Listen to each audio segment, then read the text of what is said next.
ప్రియమైన దేవుడి బిడ్డలారా, ఈనాటి మరణాలు చూస్తున్నారా? మహాభయంకరంగా ఉన్నాయి కదూ! మరణ వేదన, ఆక్రందనలు వినబడుతూ ఉన్నాయి ప్రపంచంలో. ఎలాంటి మరణాలు?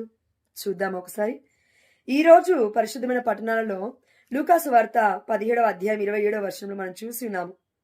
మనుష్య కుమారుని దినములందు అట్లే ఉండును, ఎట్లే ఉండును? 27వ వచనం.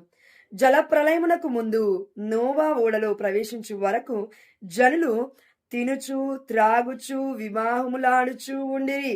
జల ప్రళయము వారిని నాశనము చేసినది. 28వ వచనం. ఇట్లే లోతు కాలమున కూడా జరిగినది. జనులు తినుచు త్రాగుచు క్రయ విక్రయములు చేయుచు సేద్యము చేయుచు గృహములను నిర్మించుకొనుచుండిరి.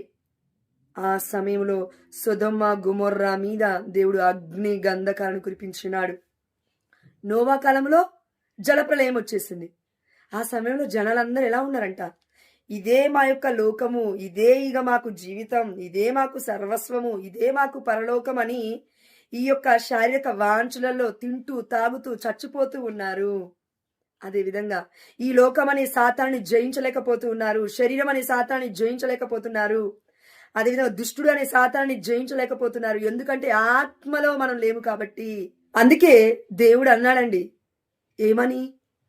మీరు శరీరాన్ని నాశనము చేయు వారి గురించి భయపడాల్సిన అవసరం లేదు, కానీ శరీరముతో పాటు ఆత్మను కూడా నాశనం చేసే వ్యక్తికే భయపడాలి అని.